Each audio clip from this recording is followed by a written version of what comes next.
Assalamualaikum warahmatullahi wabarakatuh. My name is Nur Izanis binti Kamranzani and my other two members' name is Nafisa Akila binti Aziz and Nur Hidayatul Aina binti Rashidi. So today we're going to present about the air pollution in Bangladesh and food security in Pakistan. For years, air pollution has taken its toll on Bangladesh, claiming life and generating economic losses as well as environmental problems associated to pollution, prompting the expert to be concerned about the future. Air pollution is about the mortality and the disease that keep increasing years by years, and according to the current study and research, the impact is mostly received by children, women, and elderly. The expert blames the trends bounding air pollution, such as unplanned development and building projects, lack of a central management system, and lack of a cooperation among the government agency, and insufficient monitoring for the current state of affairs. According to the World Air Quality Index (AQI) report released earlier March 2021, the South Asian country was recently named as the most polluted country in the world, with its capital Dhaka ranking as the second most polluted city. And as 2nd of November 2021, IQ Air has stated that Bangladesh is a fourth country of the air quality and pollution ranking with 172 of air quality index, but the level is still unhealthy. It showed the improvement but still in the category of unhealthy. The transboundary negative externalities are the factors that allow industrial activities to escape environmental regulation without causing any damage to the environment. This movement contributes a long-distance airborne pollution that travel and causing unwanted air quality degradation. Air pollution and other forms of negative externality can be identified by the location of the source. In the case of coal, communities near the power plants are disproportionately affected by air pollution. The failure of markets to price the environmental impact of fossil fuel combustion has been identified as one of the main factors that contribute to a global warming. This issue has been referred to as a greatest and widest range of failure in history. The issue here is transboundary negative externality in international relations that leads to water and air pollution.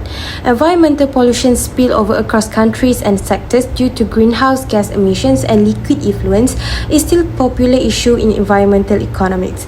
Environmental pollution, as it widely acknowledged in the field, is a public evil that necessitates involvement to mitigate the negative indirect impact associated with it. Environmental taxes have been well researched in the literature, including their influence on community activities. To begin, we must consider transboundary pollution as a stock issue. Standard topics or points that are traditionally addressed in argumentative conversations that occur in certain circumstances are referred to as stock issue. For example, when transboundary stock pollution is wrongfully marked up, downstream countries or developing countries such as Malaysia is struggling from emission generated by the upstream country such as the United States of America that may impose customs duties traded with their neighbor, encouraging that the emitters and polluters to initiate internal pollution control strategies through an interactive process.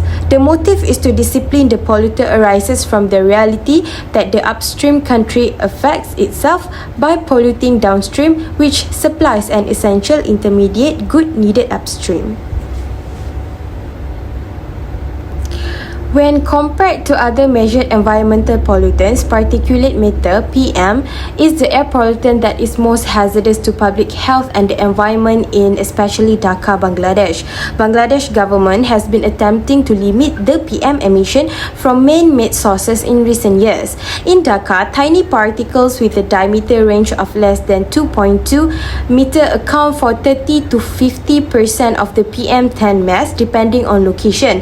The majority of these particles are of human sources and come from transportation-related sources.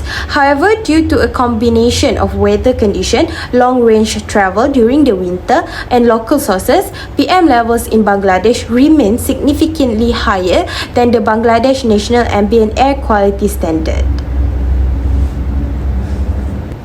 The next issue is transboundary air pollution from coal-fired power generation leads to air and water pollution. Bangladesh has a tiny oil and coal resource, but it has a sizable natural gas reserve. Natural gas accounts for around 66% of the country's industrial energy use, with oil, hydropower and coal filing in the gaps. Since 2005, the Barapukuria coal mine has been the country's only operating coal mine, generating roughly 1 million metric tons (MMT) of coal each year. A coal-fired power station near to the mine site, which uses coal from BCM, was completed in 2006.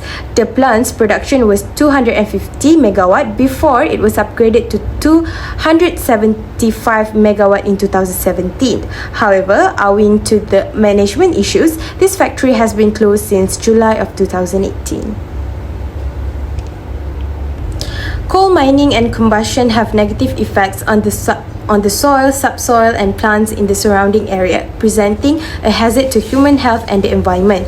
Pollution and the consequent health risk evaluation close to coal mining regions is essential. Although the coal sector contributes significantly to global energy, its environmental effect has long posed a danger to natural system due to water pollution, slope failure, inappropriate mining waste management and air pollution. Due to mining activities and waste, coal mining sites are prone to contamination by various toxic elements, including chromium, copper, nickel, zinc, iron, cadmium, and lead. Crops and vegetables cultivated on soil and watered with mine drainage may collect high levels of hazardous metals, causing variety of health impacts. Even while some heavy metals such as copper, zinc, manganese, and iron are required in small amounts by crops, animals, and humans, their consumption rates should be kept below the World Health Organization standard limit. Assalamualaikum and hi, I am Nur Hidayatul Aina. So I will explain about food security in Pakistan. So Pakistan is a food secure country that attained self-sufficiency in food production in the 1980s. It is one of the greatest producers of several agricultural foods, yet it has a substantial proportion of the population that is malnourished. Governments in Pakistan have adopted a policy mix that may be generally classified as supply side and demand side strategies. The primary focus remained on the supply side, resulting in continual and sustainable food availability. Until 2000s, food accessibility was mostly ignored in Pakistan. Syed Fakhar Imam, which is a Minister of National Food Security and Research, stated that Pakistan has reduced food and nutritional insecurity by 6% and is working to reduce it further through agricultural and livestock development, as well as livelihood improvement and economic uplift for the mainstream. Syed Fakhar Imam had said Pakistan also was facing food insecurity challenges like malnutrition, which had strong implications on human capital development. He also said that Pakistan has become part of a review of progress on challenges associated with Sustainable Development Goals, which is the SDGs, in a bid to achieve global targets by 2030 while adopting an inclusive and comprehensive process to reduce the food insecurity in Pakistan. So Pakistan has made significant progress in food production over the last several decades. However, the food security is still a key challenge due to high population growth, rapid urbanization, low purchasing power, high price fluctuations, erratic food production, and inefficient food distribution systems. So the issue, food security in Pakistan is the food insecurity increases. The United States Department of Agriculture defines food insecurity as limited or uncertain availability of nutritionally adequate and safe foods, or limited or uncertain ability to acquire acceptable foods in socially acceptable ways. While the Food and Agriculture Organizations of the United Nations defines food insecurity as a person is food insecure when they lack regular access to enough safe and nutritious food for normal growth and development, and also an active and healthy lifestyle. Food insecurity is not just about food shortage in the market.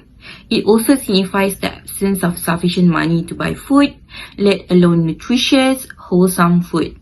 It is not surprising that the high food inflation experienced during the last 2 years has played a major role in increasing the numbers of the food insecure population. The prevalence of food insecurity in the country is estimated at 38.1% of the population in 2021, whereas the food insecure population in Pakistan is estimated to be 90.7 million in this year. The increase in the numbers of food insecure people in this country speaks much louder than official claims of economic growth. According to the Pakistan Social and Living Standards Measurement, 16.4 out of every 100 households surveyed during the fiscal year from 2019 to 2020 reported moderate to severe food insecurity. The number was slightly higher than the 15.9% food insecure households a year before. Okay, so the issue is connected to not just economic growth and agricultural performance, but also the growing regional economic and development gap, which has increased gender inequalities in the access to education, health, public facilities, and generally equal opportunities in life. Indeed, it is important to grow the economy for creating jobs and bridging income gaps so that the maximum number of people can access healthy food, and thus it will it will lead to a healthy lifestyle. But the kind of growth our economy and financial policies produce have only widened social and economic inequalities and increased the food insecure numbers.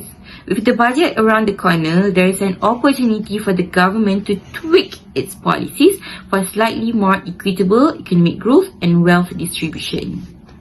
According to the World Food Programme, the National Nutrition Survey 2018 showed that 36.9% of the population faces food insecurity. Primarily, this is due to limited economic access by the poorest and most vulnerable group of the population. Particularly is a woman. It is an adequate and diverse because of an adequate and diverse diet.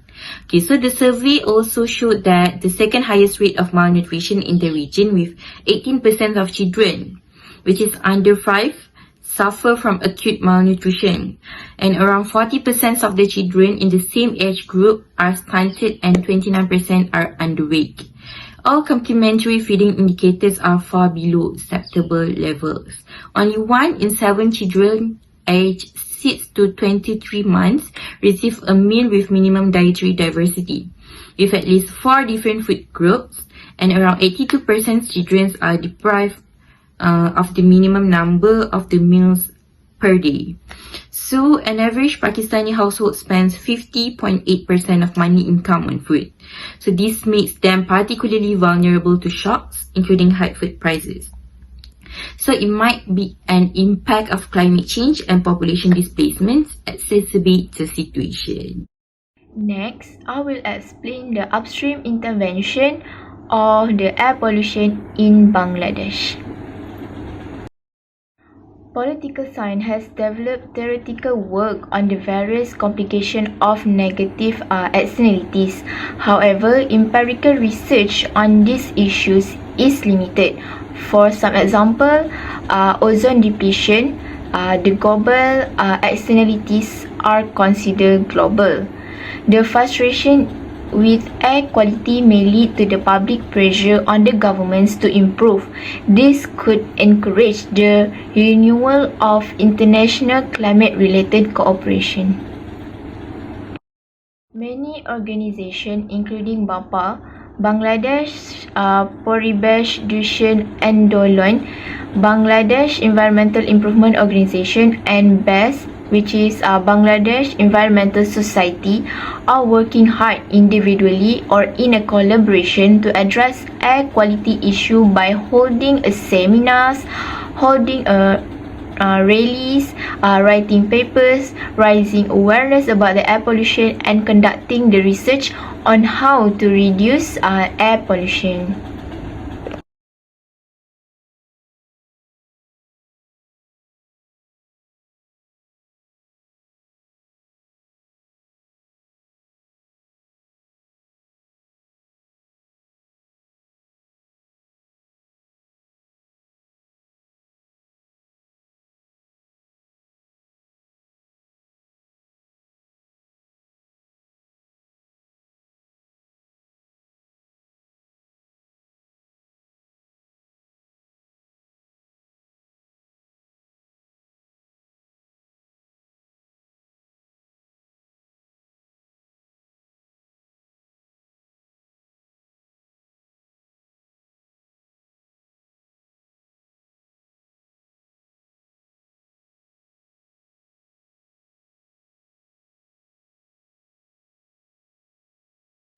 Next, I will explain about the food security in Pakistan.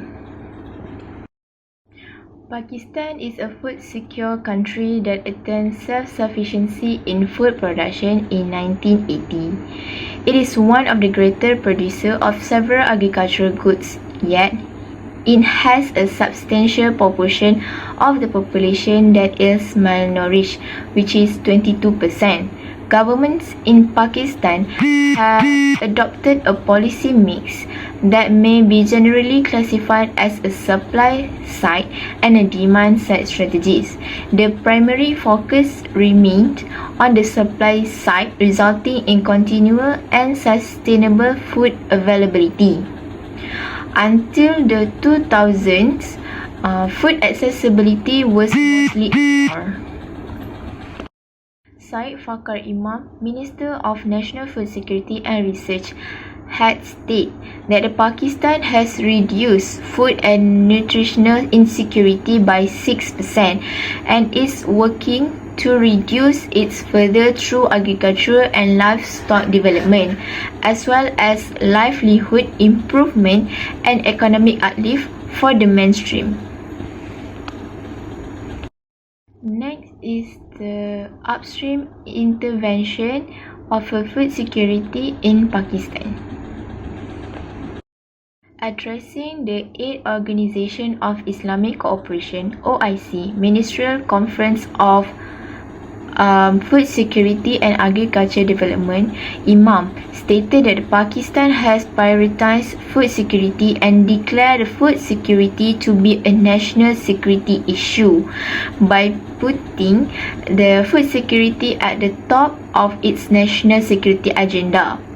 Food and nutritional insecurity in the Philippines were reported at 24% in 2014 to 2015, but it has decreased to 18.3% in 2019 to 2020, owing the government effort to enhance all the 4 pillars of food security.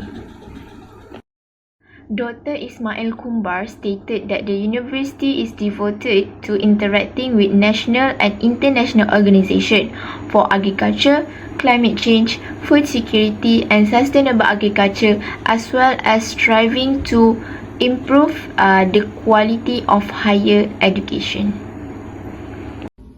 So the downstreams of this issue is the government of Pakistan create more employment opportunities, especially for women, in order to appreciate the couple of paid employment. Other than that, the government also had developed a scheme of Baluchistan as well as the continuation of Benazir income support program in order to overcome the severe and moderated level food security in Pakistan. Next, the government of Pakistan also working hard to resolve food security issues through various initiatives. And in this regard, the Prime Minister's Agriculture Emergency Program valued 285 billion had been launched, with a main focus on wheat, rice and sugarcane productivity enhancement at a cost of nearly 34 billion. Okay, next is the Pakistan government works with WFP, World Food Programs, aligns with the government priorities as defined in its Vision 2025 and as has been further highlighted with respect to malnutrition and reducing rates of stunting by Prime Minister Imran Khan, elected in 2018.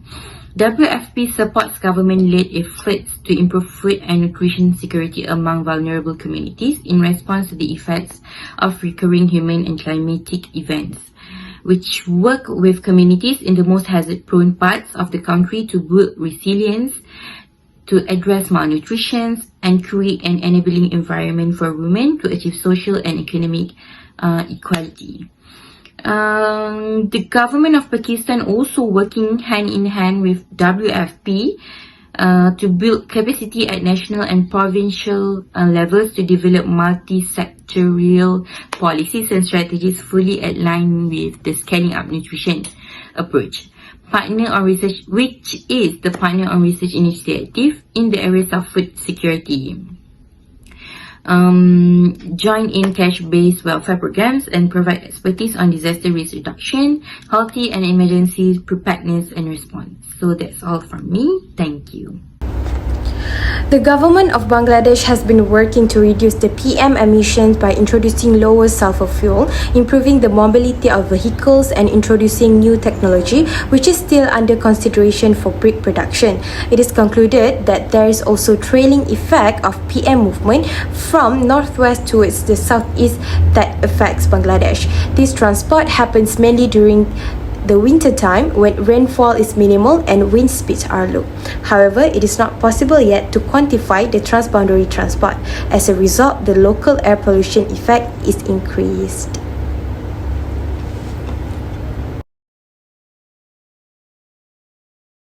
Measurement of food security accessibility has given way to more comprehensive measures of food security, such as nutritional value and consumption.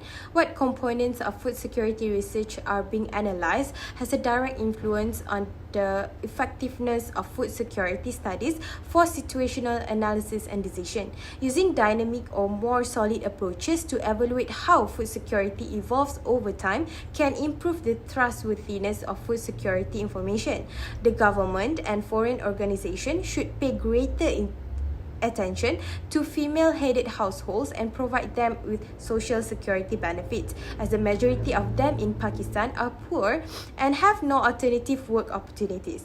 Furthermore, every year, natural disaster, pest attack, poor management and other factors result in the loss of large numbers of food crops and goods. To protect the home from the harmful consequences of natural disasters, a good policy should be developed.